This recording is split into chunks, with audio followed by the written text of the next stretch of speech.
Sa ngalan ng Ama at ng Anak at ng Espiritu Santo. Amen. Sumainyo ang Panginoon. At sumayo rin.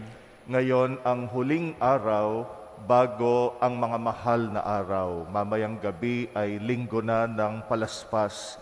At sa huling araw na ito ng bago magmahal na araw, inihahanda natin ang kalooban natin na pagnilayan sa mas malalim na paraan ang pagpapakasakit, pagkamatay at muling pagkabuhay ng ating Panginoon.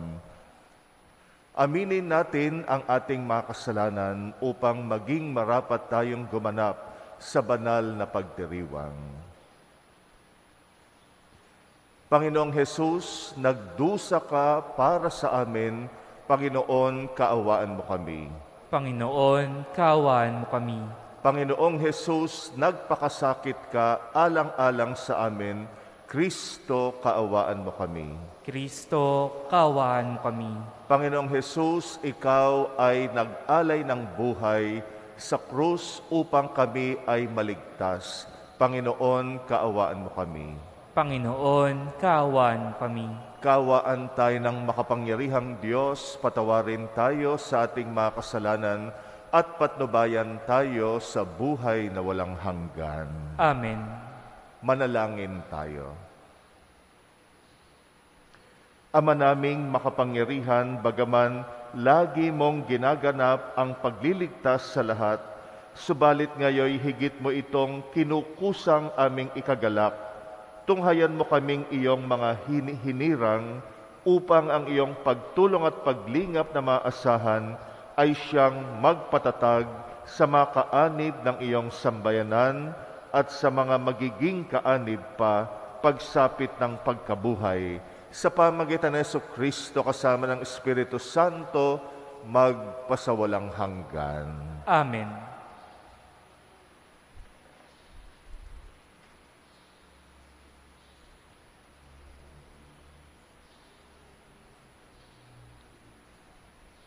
Pagbasa mula sa aklat ni Propeta Ezekiel. Ito ang ipinasasabi ng Panginoon. Titipunin ko ang mga Israelita mula sa mga dakong kinatapunan nila upang ibalik sila sa sarili nilang bayan. Sila'y pag-iisahin ko na lamang. Isa lamang ang magiging hari nila. Hindi na sila mahahati. Sila'y gagawin kong isa na lamang kaharian. Hindi na sila sasamba sa Diyos-Diyosan, ni gagawa ng kasuklam-suklam na mga bagay o anumang paglabag. Hindi na sila tatalikod sa akin. Lilinisin ko sila. Sila ang magiging bayan ko, at ako ang magiging Diyos nila. Isang tulad ng lingkod kong si David ang magiging hari nila. Susundin na nilang mabuti ang aking mga utos at tuntunin. Sila'y doon na maninirahan sa lupaing tinirhan ng kanilang mga ninuno, sa lupaing ibinigay ko kay Jacob. Sila at ang kanilang mga anak at magiging anak ng mga anak ay doon mananatili habang panahon. Isang haring tulad ni David na aking lingkod ang magiging pinuno nila magpakailanman. Gagawa ako ng isang tipan sa kanila. Ito ay tipan ng kapayapaan at mamamalagi magpakailanman. Pagpapalain ko sila at pararamihin. Itatayo ko sa kalagitnaan nila ang aking templo. Ako'y mananatiling kasama nila magpakailanman. Ako ang magiging Diyos nila, sila ay magiging bayan ko. At kung mananatili sa kalagitnaan nila ang aking templo, malalaman ng lahat ng bansa na akong Panginoon ang humirang sa Israel upang maging akin. Ang salita ng Diyos. Salamat sa Diyos. Pumapatnubay na Diyos ay pastol na kumukupkop. Pumapatnubay na Diyos ay pastol na kumukupkop. Mga bansa, pakinggan ninyo ang sabi ng poon at ipahayag ninyo sa malalayong lupain. Pinapangalat ko ang mga anak ni Israel, ngunit sila'y muli kong titipunin at aalagaan, gaya ng pagbabantay ng isang pastol sa kanyang mga tupa. Pumapatnubay na Diyos ay pastol na kumukupkup. Sapagkat tinubos ng poon si Jacob at pinalaya sa kapangyarihan ng kaaway na lubhang makapangyarihan at malakas. Aakyat silang nagsisigawan sa tuwa patungo sa bundok ng Sion, tigib ng kaligayahan dahil sa mga pagpapala ng poon. Pumapatnubay na Diyos ay pastol na kumukupkup. Kung magkagayon, sasayaw sa katuwaan ang mga dalaga, makikigalak, pari mga binata at matatanda. Ang kanilang dalamhati ay magiging tuwa. Papalitan ko ng kagalakan ang kanilang kalungkutan. Pumapatnubay na Diyos ay pastol na kumukupkup.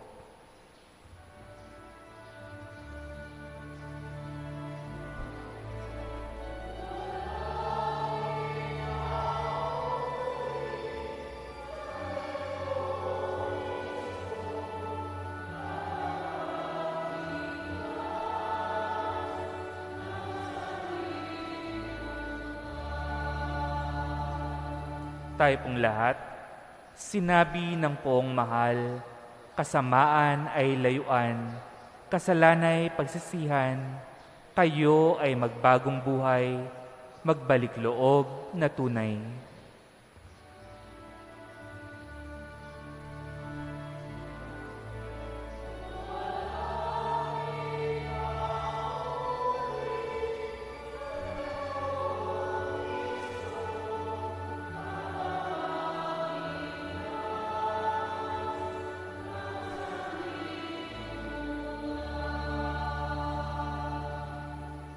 Sumainyo ang Panginoon.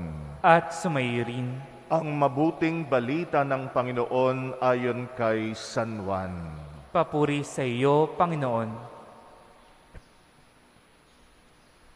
Noong panahong iyon, marami sa mga Hudyong dumalaw kay Maria ang nakakita sa ginawa ni Jesus at nanalig sa Kanya. Ngunit ang ilan sa kanila ay pumunta sa mga Pariseyo at ibinalita ang ginawa ni Jesus. Kaya tinipon ng mga punong saserdote at ng mga Pariseyo ang mga kagawad ng Sanedrin. Ano ang gagawin natin? Wika nila. Gumagawa ng maraming kababalaghan ang taong ito. Kung siya'y pababayaan natin, mananampalataya sa kanya ang lahat. Paririto ang mga Romano at wawasakin ang templo at ang ating bansa. Ngunit isa sa kanila, si Caifás, ang pinakapunong saserdote noon, ay nagsabi ng ganito, "Ano ba kayo? Hindi ba ninyo naiisip na mas mabuti para sa atin na isang tao lamang ang mamatay alang-alang sa bayan, sa halip na mapahamak ang buong bansa?" Sinabi niya ito hindi sa ganang kanyang sarili lamang. Bilang pinakapunong saserdote ng panahong iyon, hinulaan niyang mamamatay si Jesus dahil sa bansa.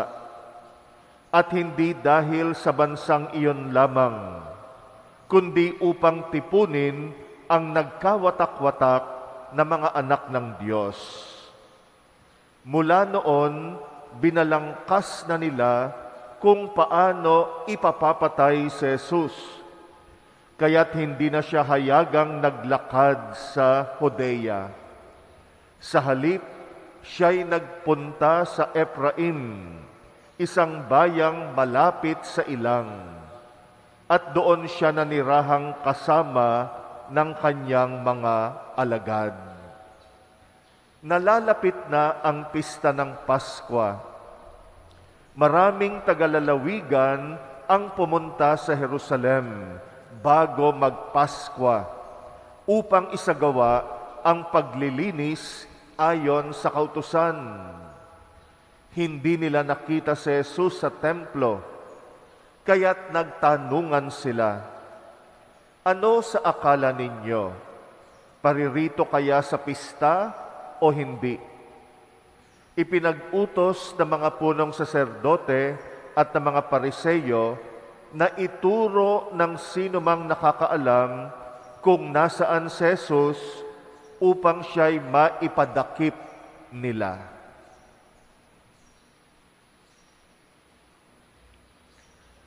Ang mabuting balita ng Panginoon. Pinupuri ka namin, Panginoong Jesucristo. Maging ang pagkakamali natin ay ginagawa ng Diyos na pagkakataon para ipahayag niya yung kanyang planong pagliligtas sa atin. Ginagawa niyang sandali ng grasya kahit yung pagkakamali natin. Sa unang pagbasa natin, ipinahayag ni Ezekiel ang pagbabalik ng bayan ng Diyos sa kanilang sariling bayan. Kung babalikan natin ang kasaysayan ng Israel, dahil sa kanilang katigasan ng ulo at pagsuway sa Diyos, ay naitapon sila sa ibang bansa. Sinakop sila ng mga banyaga. Ang pinakahuling sumakop sa kanila na ipinatapon sila ay mga taga-Babylonia. Kaya doon nagdusa sila. Pero doon din sa ibang bansa, doon sila nagising. Doon nila napagnilay-nilay kung ano yung nawala sa kanila dahil sa kanilang katigasan ng ulo. Nung sila ay nasa ibang bansa, doon sila dinalisay na purify. Kaya naman sa loob ng maraming taon, naging sandali ng grasya yung naging bunga ng pagkakamali nila. Kaya ngayon, sa ating unang pagbasa, ipinahayag na ng Diyos sa pamagitan ni Ezekiel na makakabalik na sila sa sarili nilang bansa. Yung naitapon sila sa ibang bansa, bunga yon ng kanilang pagkakasala, bunga ng kanilang pagkakamali, pero naging sandali ng grasya sa kanila. Kung hindi sila naitapon doon sa ibang bansa, hindi siguro sila magigising. Maraming mga magagandang bagay ang naganap nung ipinatapon sila sa Babylonia. Isa na dyan, yung pagsusulat ng Biblia. Kaya nung panahon na nandoon sila sa exile na tinatawag, nung ipinatapon sila doon, doon nila sinulat yung kanilang tradisyon, religious tradition, naging bunga yung Biblia natin ngayon. Kaya marami pang mga magagandang bagay, mga grasya ng Diyos na ginawa ng Panginoon. Kahit yung pagkakatapon nila doon, bunga ng kanilang pagkakamali. Isang patunay na kahit sa mga panahon na nagkasala tayo, panahon na nagkamali tayo sa buhay, ginagawa ng Diyos na pagkakataon para ipahayag o isulong yung kanyang planong pagliligtas sa atin. Ganito na naman sa Ebanghelyo natin ngayon. Pinagpaplanuhan nilang patayin si Jesus. Pinagpaplanuhan nilang iligpit si Jesus. Kasi nga, hadlang sa kanilang interes, hadlang sa kanilang mga plano. Pero yung pagpapako nila kay Jesus sa krus, ito ang magiging daan ng katubusan ng sangkatauhan. Pinagpaplanuhan nilang patayin si Jesus, hindi nila alam, yon ang magiging pagkakataon na tutubusin ni Jesus ang sangkatauhan. Kaya nga kahit sa mga maling desisyon natin sa buhay, kahit sa mga pagkakamali natin, ginagawa ng Diyos na pagkakataon para manaig pa rin yung kanyang plano at kalooban. Ganon din tayo, marami tayong mga maling desisyon sa buhay. Marami tayong mga desisyon na sana hindi natin ginawa. Pero sabi nga, everything is grace. Lahat ng bagay ay grasya. Kahit yung mga pagkakamali natin sa buhay, kapag ka ito ay pinagnilayan natin sa liwanag ng inspirasyon ng Diyos, nagiging pagkakataon ng grasya. Natututo tayo sa mga pagkakamali natin. Marami tayong nagigising tayo sa katotohanan sa mga pagkakamali natin. Kaya kahit sa mga panahon na nagkamali tayo, ay huwag tayong titigil, lalo na o huwag tayong mawawala ng pag-asa, o huwag tayong ma-discourage na nagkamali tayo sa buhay. Bigyan natin ng daan yung pagpapatawad maging sa ating sarili. At kapag napatawad natin yung sarili natin, marami tayong matutuklasan na inspirasyon ng Diyos. Yung mga pagkakamali natin nagiging pagkakataon para maging mas malakas tayo, mas marunong tungkol sa Panginoon, sa buhay, nagiging sandali ng grasya yung mga pagkakamali natin sa buhay. Siyempre, iniiwasan nating magkamali. Iniiwasan nating magkasala. Pero sakali man na madapa tayo sa buhay, ay huwag tayong mawala ng pag-asa. Sabi nga, kapit lamang sa Panginoon. Magbalik loob lamang sa Panginoon. At pag nilay-nilayan natin yung mga naging pagkakamali natin, at hayaan natin yung grasya ng Diyos kumilos pa rin kahit nagkaroon tayo ng maraming pagkakamali sa buhay. Sa paghahanda natin sa mga mahal na araw, muli nating ituon ang sarili natin sa pagpapakasakit ni Jesus. Naipako si Jesus sa krus dahil sa kasalanan ng tao. Pero ito ay naging pagkakataon ng ating kaligtasan at katubusan.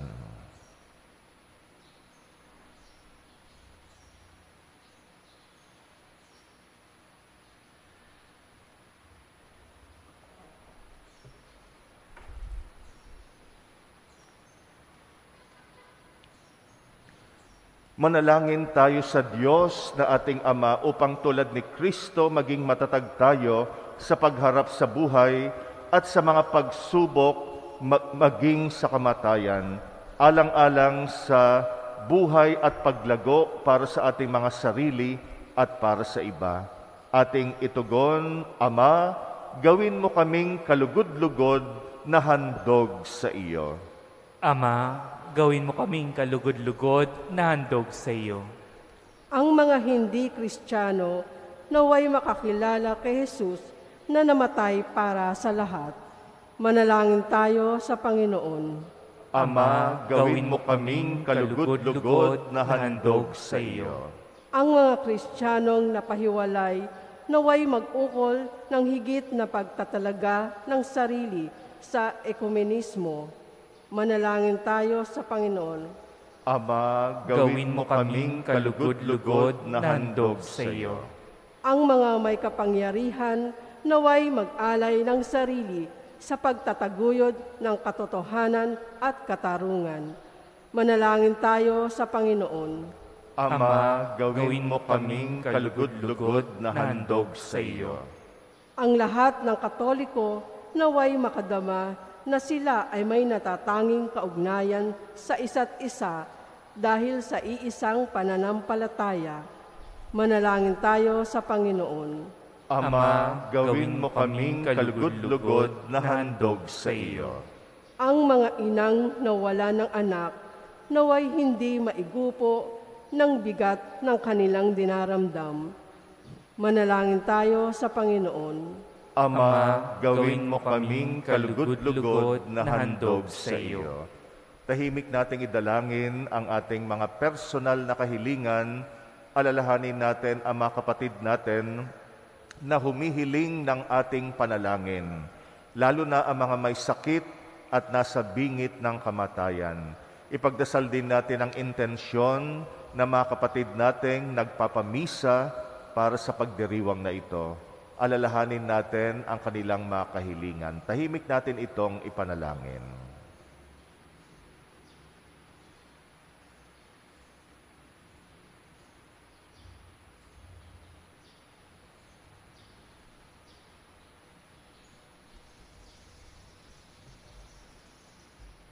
Panginoon, maging sa pagkakamali namin, nawa huwag kaming mawalan ng loob, at nawa ibukas namin ang aming sarili sa iyo, at hayaan namin ang grasya mo na kumilos, kung kaya't kahit sa gitna ng aming pagkakamali, ito'y nagiging pagkakataon ng iyong pagmamahal at pagliligtas. Ikaw na aming Panginoon, magpasawalang hanggan. Amen.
Manalangin kay mga kapatid upang ang paghahain natin kalugdan ng Diyos amang makapangyarihan.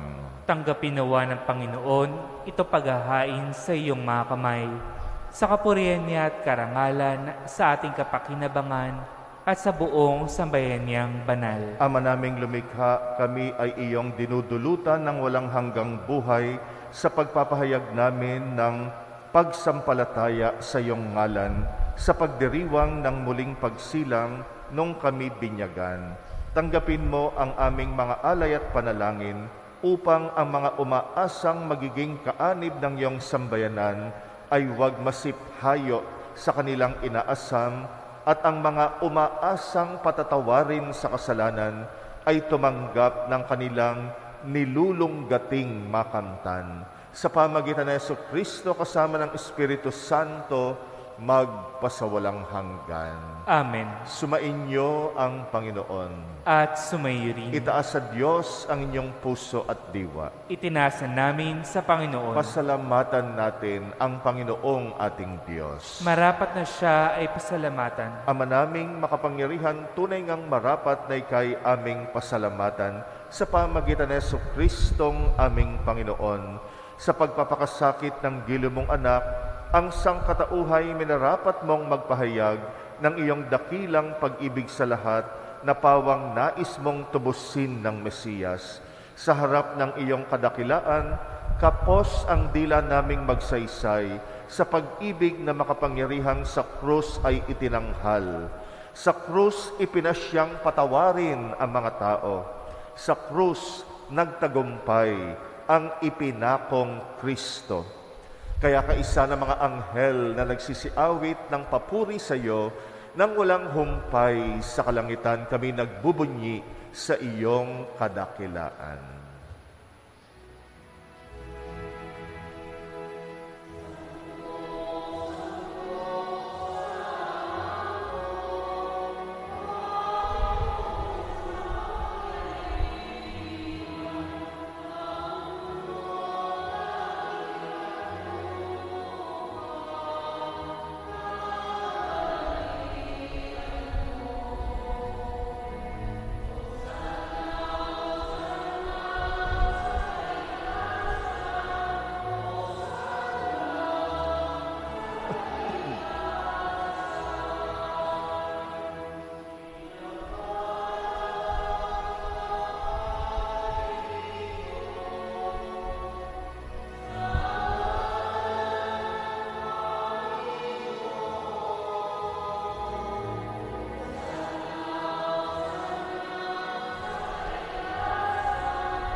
Ama naming banal, ikaw ang bukal ng tanang kabanalan. Kaya't sa pamagitan ng iyong Espiritu, gawin mong banal ang mga kaloob na ito upang para sa amin ay maging katawan at dugo ng aming Panginoong Jesucristo. Bago niya pinagtisang kusang loob na maging handog, hinawakan niya ang tinapay, pinasalamatan kanya, pinaghati-hati niya yon, iniabot sa kanyang mga alagad at sinabi, "Tanggapin ninyong lahat ito at kanin. Ito ang aking katawan na ihahandog para sa inyo."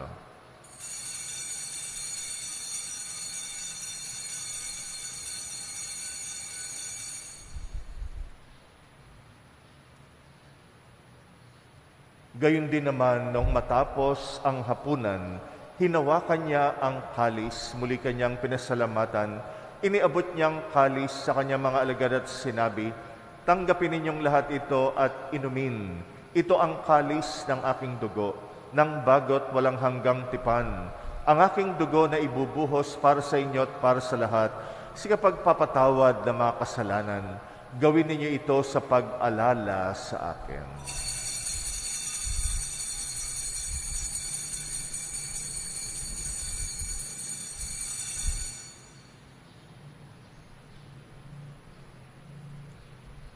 Ang misteryo ng pananampalataya.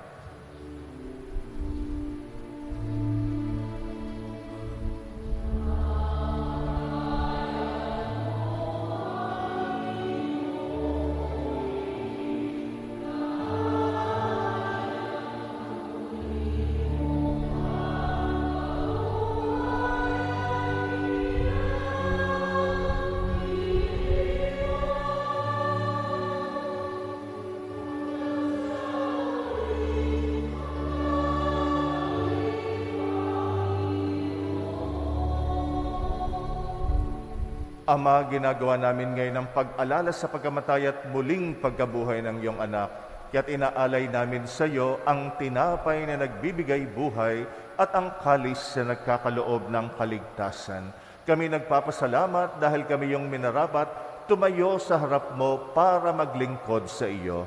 Isinasamo namin kaming magsasalo-salo sa katawan at dugo ni Kristo'y mabuklod sa pagkakaisa sa pamagitan ng Espiritu Santo. Amalingapin mo ang iyong simbahang laganap sa buong daigdig. Puspusin mo kami sa pag-ibig kaysa ni Francisco na aming Papa at ni Jose na aming Obispo at ng Tanang Kaparian. Alalahanin mo rin ang mga kapatid naming nahimlay na may pag-asang sila'y muling mabubuhay. Gayon din ang lahat ng mga pumanaw. Kaawaan mo sila at patuloyin sa iyong kaliwanagan. Kaawaan mo at pagindapatin kaming lahat makasalo sa iyong buhay na walang wakas. Kaysa ng mahal na Birheng Maria na ina ng Diyos, ng kabiyak ng puso niyang si San Jose, kaysa ng mga apostol at ang lahat ng mga banal na namuhay dito sa daigdig ng kalugod-lugod sa iyo, maipagdiwang nawa namin ang pagpupuri sa ikrarangal mo sa pamagitan ng iyong anak na aming Panginoong Hesukristo. Sa pamamagitan ni Kristo, kasama niya at sa Kanya, ang lahat ng parangal at papuri ay sa iyo, Diyos Amang makapangyarihan, kasama ng Espiritu Santo, magpasawalang hanggan.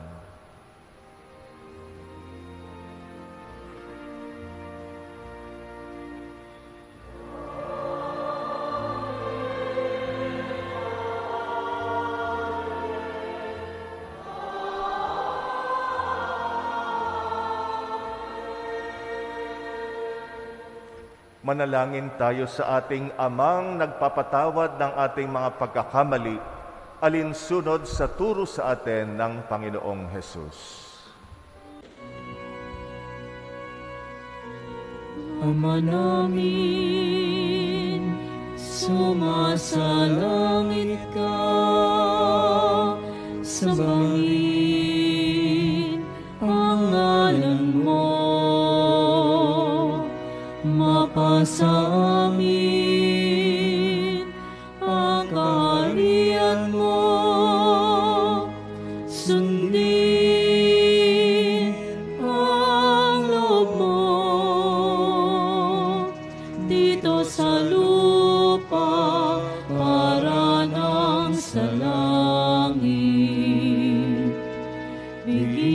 mo kami ngayon ang aming kakanin sa araw-araw.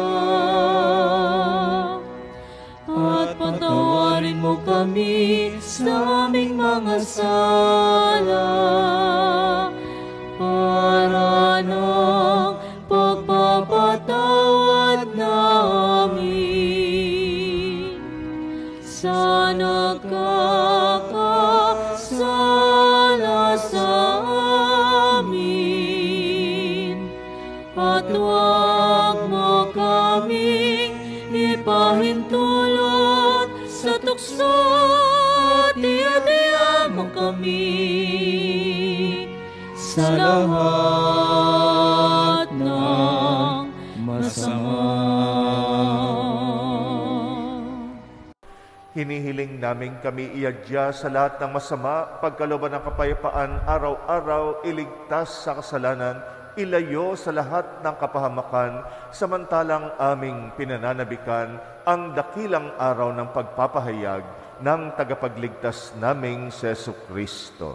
Sapagkat iyo ang kaharian at ang kapangyarihan at ang kapurihan magpakilanman. Amen. Panginoong Jesucristo, sinabi mo sa iyong mga apostol, kapayapaan ang iniiwan ko sa inyo, ang aking kapayapaan ang ibinibigay ko sa inyo. Tunghayan mo ang aming pananampalataya, wag ang aming pagkakasala. Pagkalooban mo kami ng kapayapaan at pagkakaisa, ayon sa iyong kalooban kasama ng Espiritu Santo, magpasawalang hanggan. Amen. Ang kapayapaan ng Panginoon ay laging sumainyo. At sumainyo rin. Magbigayan kayo ng kapayapaan sa isa't isa. Peace be with you.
Narito ang kordero ng Diyos na nag-aalis ng mga kasalanan ng sanlibutan.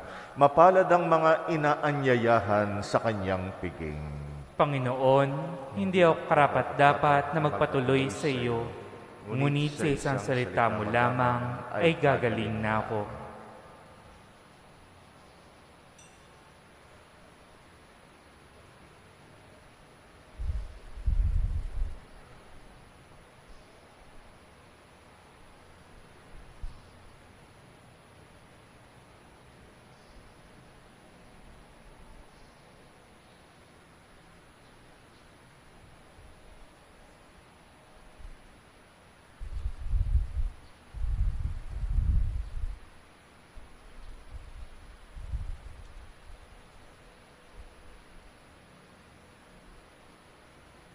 ang katawan ni Kristo. Amen.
Manalangin tayo. Ama naming mapagmahal, kaming iyong pinapagsalo sa katawat dugo ng anak mo ay maging hindi nawa naiiba sa Kanya. Sa pagtataglay ng buhay mong sa amin ay Kanyang pamana, kasama ng Espiritu Santo magpasawalang hanggan. Amen. Sumainyo ang Panginoon. At sumayo rin. At pagpalain kayo na makapangyarihang Diyos, Ama at Anak at Espiritu Santo. Amen.